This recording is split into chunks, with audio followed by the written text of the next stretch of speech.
knowledge of our government, it was a tremendous shock. As the Fifth Estate was first to report in 1984, the work that Dr. Ewen Cameron oversaw at his Montreal clinic was shocking. Now the story of Cameron's experiments and the victims' struggle for justice have been made into a riveting movie to be broadcast on CBC television this Sunday and Monday nights. For the victims of the sleep room, the horror has never really ended.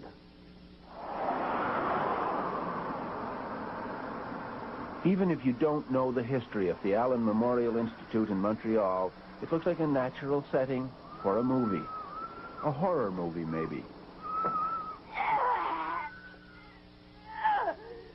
But then, the truth about what happened to hundreds of psychiatric patients there a long time ago is a horror story. Okay, so we're en route, guys. A piece of Leon. And now, it has become a movie.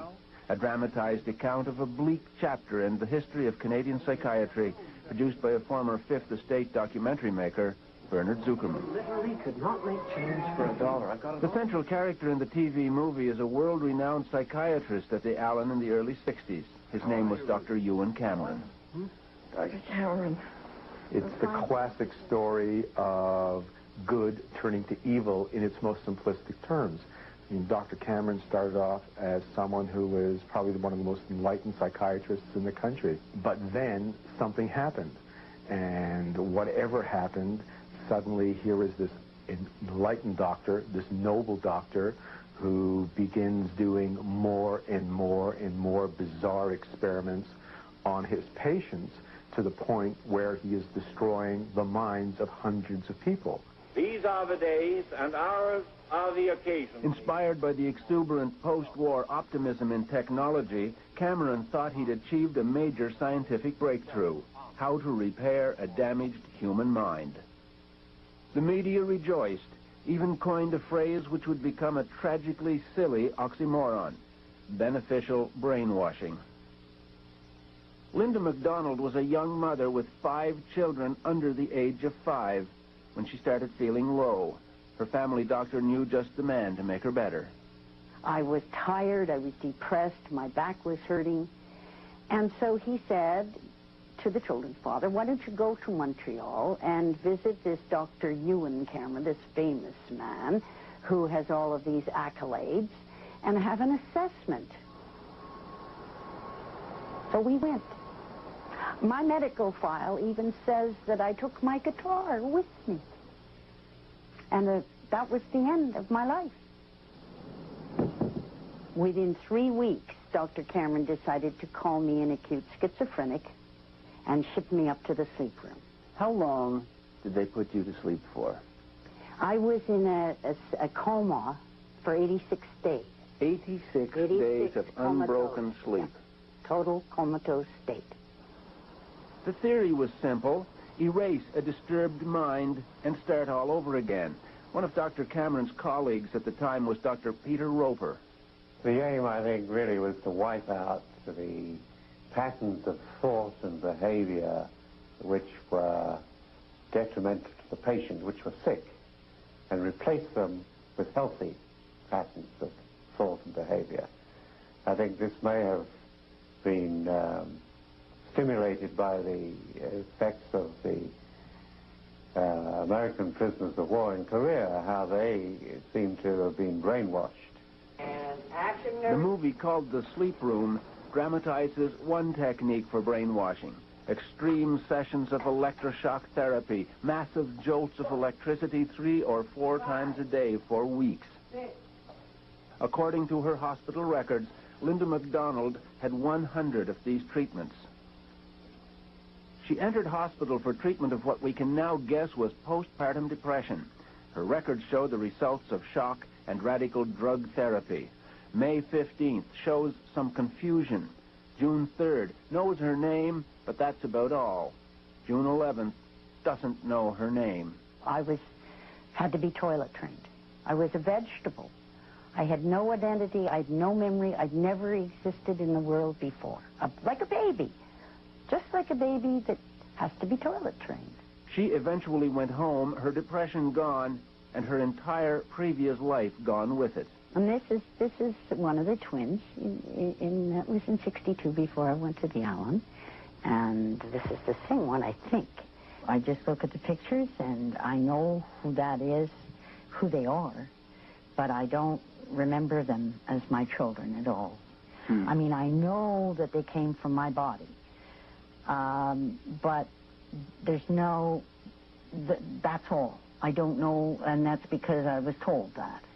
So these are my children. Robert Logie was little more than a child himself when he was referred to Dr. Cameron. He was 18. He had a sore leg. His doctor thought it was all in his head and sent him to the Allen. Like Linda MacDonald, he went through a nightmare of shock therapy and drugs, including LSD. Well, I was given LSD about every second day and injected. And sometimes it was mixed with sodium amytal and other drugs. Idiot, part 1 on 1, take 2. Yep. Most of the drugs were experimental, but suitable for brainwashing, or as Cameron preferred to call it, depatterning. Then, during the long sleep, the patient would be forced to listen to subliminal messages that were supposed to print new, sometimes bizarre thoughts on his blank mind. I was aware of the speaker under my pillow. I was aware of the words. Which were? You killed your mother. You killed your mother. Yeah. Who was alive and well. Who was alive and well. And over and over again, this voice is saying. Well, like I say, it takes about 2 seconds to say that message. And this was going on for 23 days. And when I went home, after being there, and when I went home, my mother was there, and why was she there? And it didn't make any sense. So what was going on here? Dr. Ewen Cameron was at one point head of the World Psychiatric Association and is still admired by some of his former colleagues. Dr. Peter Roper. What is the possibility that we had a good, well-motivated man whose ego and ambition took charge of his professionalism and led him into some fairly dark places?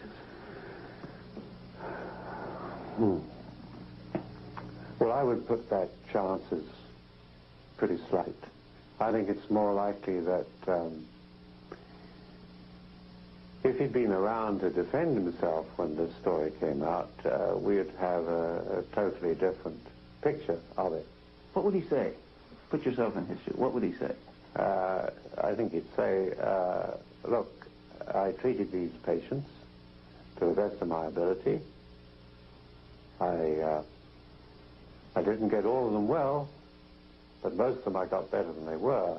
A travesty, I agree. But in the movie, Dr. Cameron will not come off so well. They're your patients. Most of these people were discharged as cured. It accurately shows that many of his patients, inaccurately diagnosed as schizophrenics, were permanently damaged by his methods. Eventually, even Cameron had doubts about his experiments. He left the Allen in 1964, died of a heart attack 3 years later. By then, the hospital had quietly abandoned the experiments. Destroy these people for nothing. You can't just walk away from this, Cameron. It'll come out and it'll ruin you. You can't walk away. Nobody knows for sure exactly how many people Dr. Cameron and his colleagues exposed to the program of chemical and electroshock treatment they called depatterning and psychic driving, a process which some experts have since called barbaric. But many years would pass before there would be any public or official acknowledgement of what those damaged patients had been through. It would take a dramatic disclosure in the late 70s that the Allen Memorial had been part of a Cold War program of brainwashing experiments, paid for in part by the CIA. Hidden among its most sensitive files were CIA records documenting a project called MK Ultra. Between 1957 and 1961, a CIA front funneled about $62,000 U.S. for brainwashing research by Dr. Ewen Cameron. The American media got the story first, but the Fifth Estate exposed the magnitude of the human tragedy. Experimental drugs, including LSD, were administered to human guinea pigs. The patients were never told that their treatment was part of a CIA experiment. I don't think we'll have radishes. One of those patients was Velma Orlico of Winnipeg. She'd been at the Allen in the late 50s for treatment of depression. She happened to be married to a member of Parliament, David Orlico of the NDP. She'd considered Dr. Cameron a near saint. Now she was being told she'd been betrayed by him. It was an awful feeling to realize when I found this out that the man whom I had thought cared about what happened to me didn't give a damn. I was a fly. Just a fly. First, she felt hurt. Then she got angry and decided to sue one of the most powerful institutions in the world, the CIA. As a matter of fact, when she said she wanted to sue the CIA, I said, "You're crazy. How can a hick from Winnipeg sue the CIA?"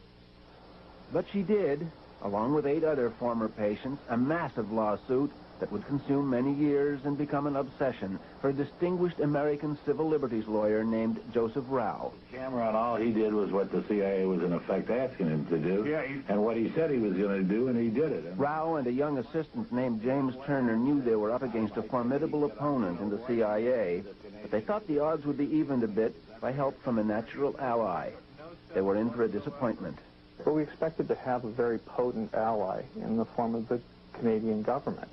And unfortunately, instead of helping their own citizens because the Canadian government was worried about its possible liability, the Mulroney government, in effect, stabbed its citizens in the back at every turn in the litigation. Ottawa actually helped suppress a key piece of information, evidence that CIA officials at the U.S. Embassy had actually apologized to the Canadian government when the CIA experiments were first revealed. Jim Turner is still flabbergasted. You got to understand how important these apologies and expressions of regret were. This is an admission. This is legally admissible in court because it is one of the parties to the litigation saying, "I did something wrong and I'm sorry I did it."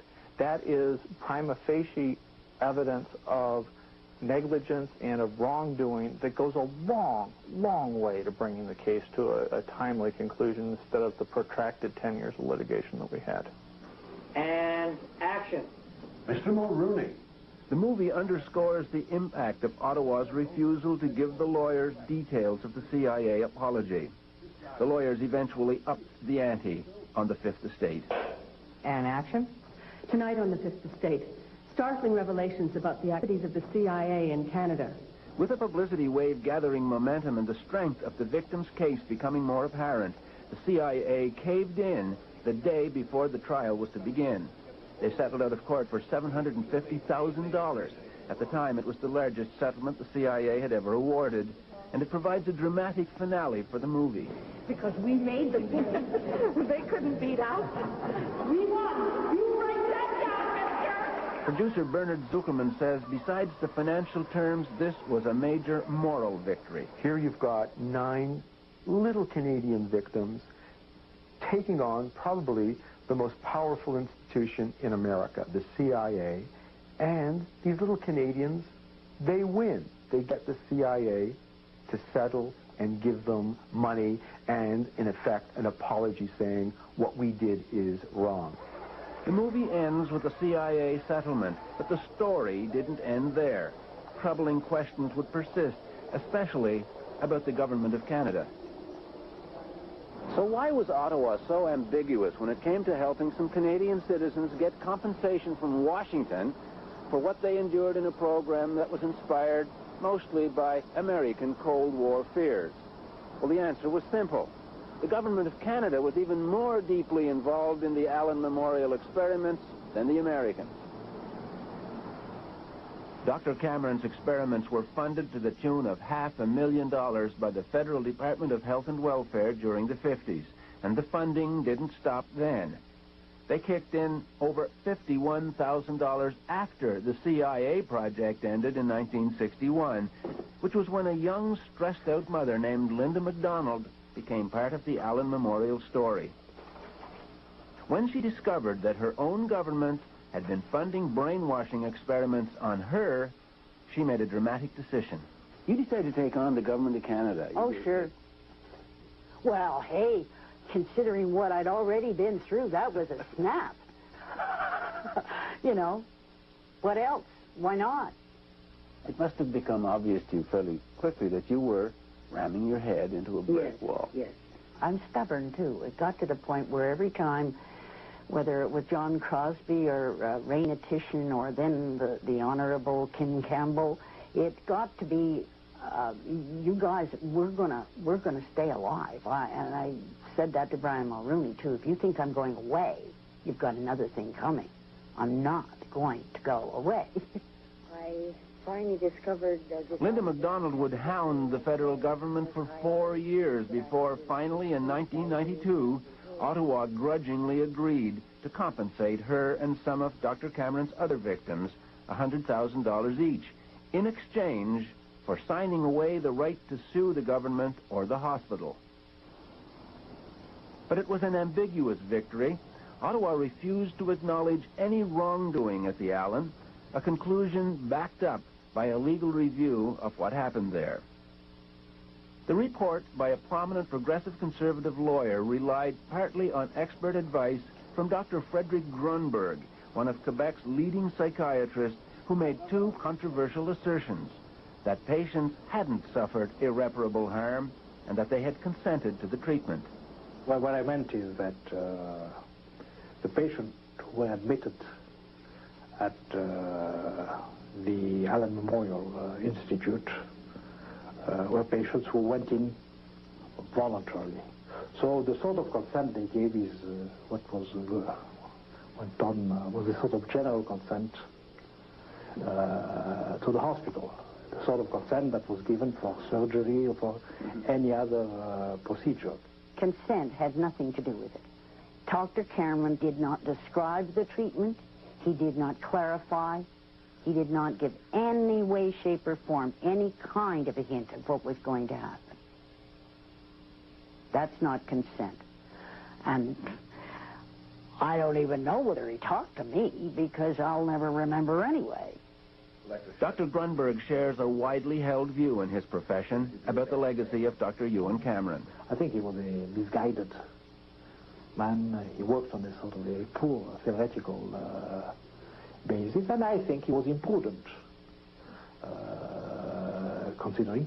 But I am convinced, and I'm still convinced, that he really wanted a therapeutic breakthrough.